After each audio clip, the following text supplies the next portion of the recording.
Okay, thank you, Ed. Our last speaker today, before we have our panel after this, will be Mr. Santiago Chavez.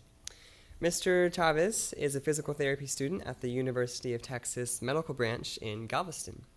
Driven by the desire to provide support for his people, Mr. Chavez received early education in El Paso and continued to earn his bachelor's degree at St. Edward's University in Austin. This afternoon, Mr. Chavez will share more regarding his experience as a student in the Hands and Feet Medical Missions Program at UTMB. So please give Mr. Chavez a big welcome.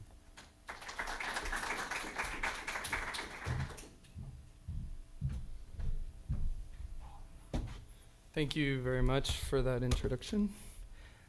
Today I wanted to talk to you guys a little bit about something that I'm really passionate about, and to me that is mission. I recently had an opportunity to be able to be a part of an organization called Hands and Feet at UTMB, and they provided an opportunity that I thought was very unique to me.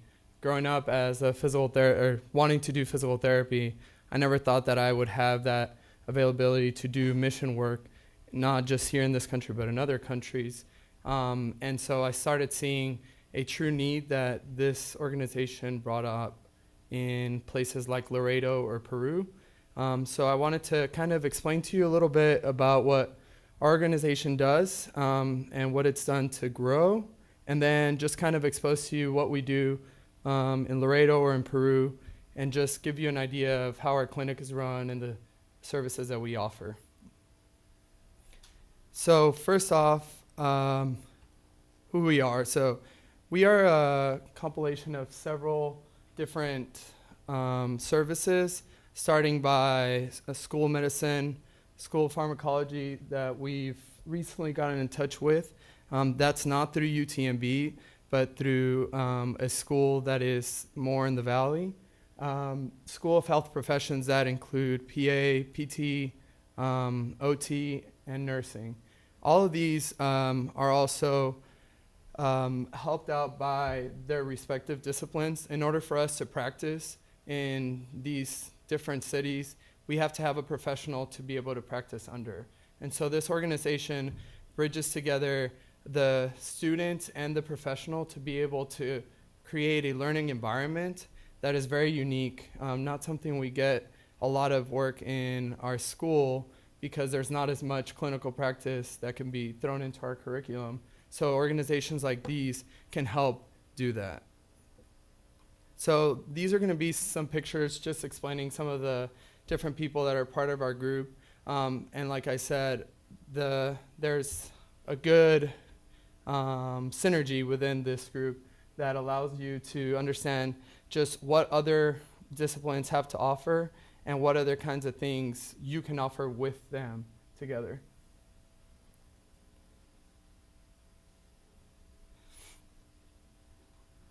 Okay, so our purpose is not just to provide healthcare to people in need in these places like Laredo or Peru, but it, like I said, is a big synergistic event.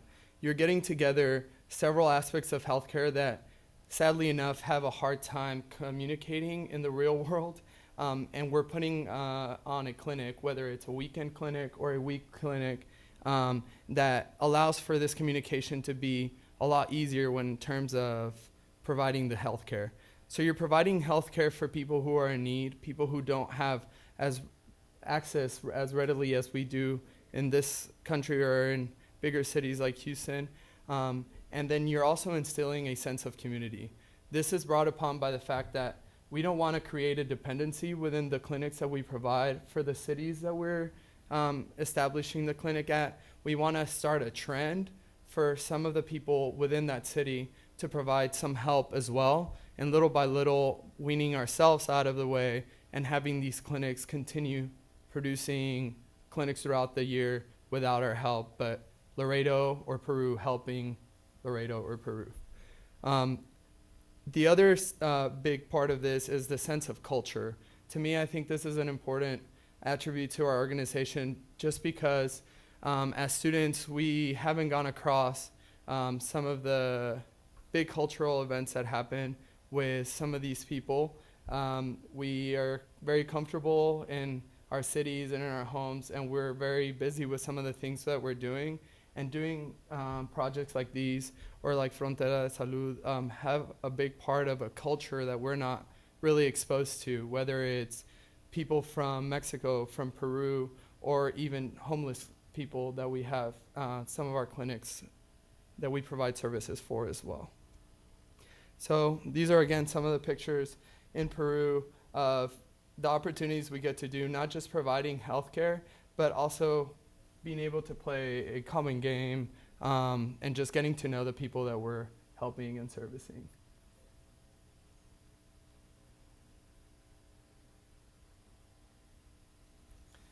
So in terms of the clinic, what we have to offer is we have a team of students that go. It's usually around 45 students that go to Laredo and Peru. I'll go a little bit more into how those clinics are separated. But we offer a triage where we're able to get to see the patient and see what their biggest concern is at that time, and then provide either medical diagnosis that is led through a physician, licensed physician, and the medical student, or we also provide physical therapy for them, again, led by licensed PT and a student. Through there, if need be, we provide pharmacological help.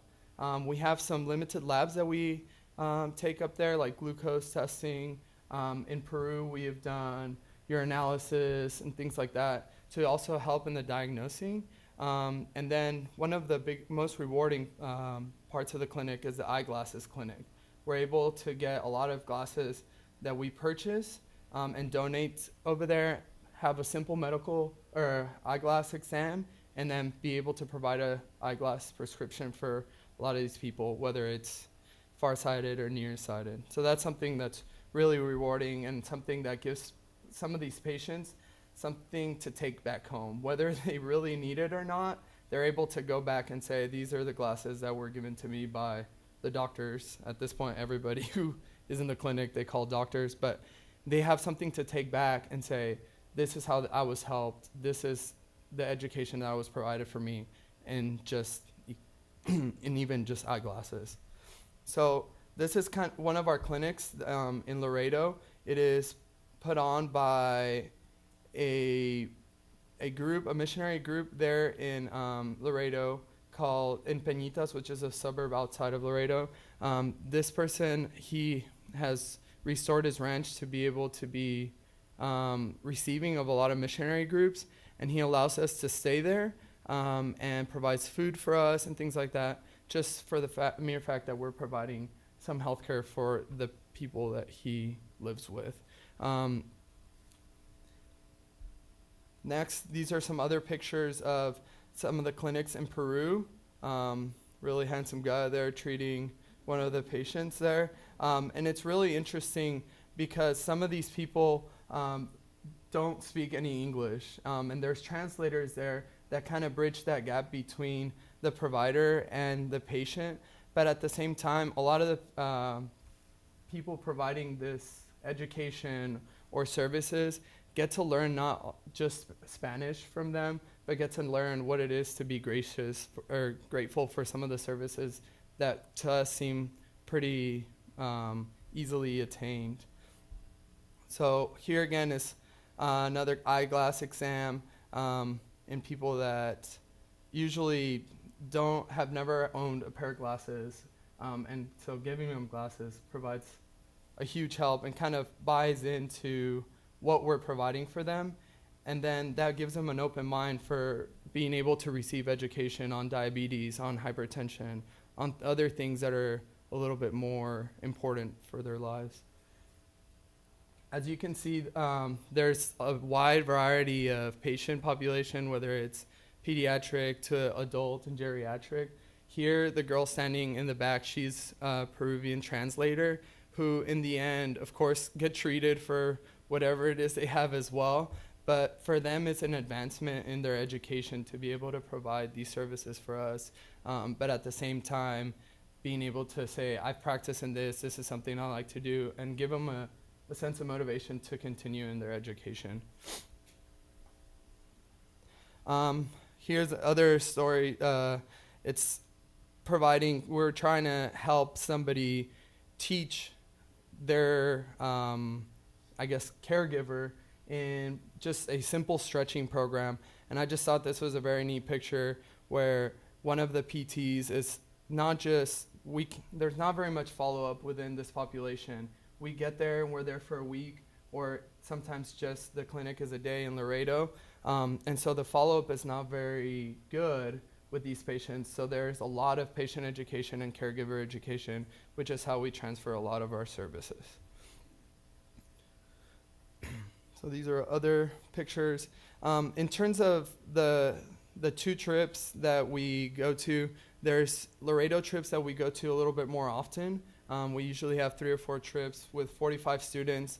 We end up seeing about an average of 100 patients on that Saturday. On Sunday, we end up going to a homeless clinic in the park where we do a lot more patient education, and if it does seem to be something that is of advanced care that's needed, we're able to refer or do the best we can with the supplies that we take up there.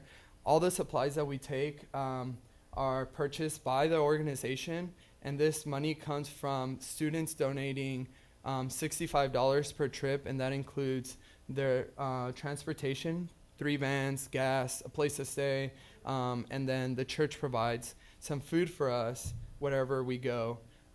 For Peru, it is a little bit more expensive, but for the length of time that we stay there, and the most expensive part is our air flight. The thing is that we also take medicines there, we also take eyeglasses, all those things come into the cost. And this year's, it was $1,900 for a Peru trip per student, which covered flights, place to stay, food during the day, and then some of the things that we donate to these people, because our trips are all free to them. This is one of the Peru groups that we did last year. So that's all the students that went. And then this was the one prior to it. We've gone 3 times to Peru, so our organization is pretty new, but it is grown. This is a trip that we went to in Laredo, and you may recognize some of the faces if you know some of the UTMB folks or some of the people that are here in the conference today.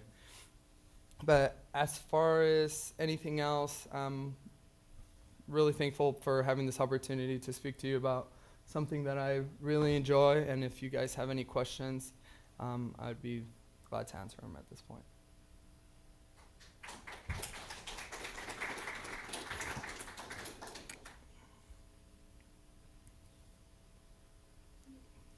Yes, go ahead. Do you know if non-UTMB students can go as a part of the group? Yes, we actually, the organization started in 2009 at UTMB in Galveston, but has actually grown to spread into like Rice or Baylor. We have taken students that meet us up, whether they're in Houston or people have driven down and met us up in different parts or taken their own vans and been a part of it. Hands and Feet is not just an organization specific to UTMB in Galveston. There is other chapters started in other places, but we are always open to taking any people that would like to help. The pharmacy group, actually, these guys right here, they're from Texas A&M Kingsville. Their sponsor was really adamant about trying to help us out, and I thought it was a perfect fit because we don't have pharmacology at UTMB, and we do have a lot of medicines that we disperse, but through them we've been able to understand the need for some of the medicines that we need to bring or some things that we have too much of that we don't use. And we've also been able to provide flu vaccines these past few trips through the help and them being trained to be able to do that. So it's been a really good addition to our group. Ma'am? I was curious what the biggest needs were, what services were you calling? If personally, I think from being to several of these trips, the biggest thing that we get is being able to have lending an ear to what their problem is. A lot of the times they never get seen by any sort of healthcare. And there could be problems that are pretty simple, but at the same time, they shy away from their problems to take care of the needs of their family or something like that. And for the first time, they're getting heard and paid attention to them by themselves. I think that's probably the most powerful, to be able to just have a lending ear and have an educated sense to treat them, whether it's medically, physically, spiritually, anything like that. I think that is the biggest need, just having somebody listen to them. But just within the same population, diabetes, hypertension, the things that we think of a Hispanic population going through. So we do take a lot of metamorphin, just any sort of diabetes medication, and a lot of it is education. I think, to me, the biggest sense is people don't understand that. They say, I don't feel bad. I don't understand why my blood pressure is high, but I've never felt bad.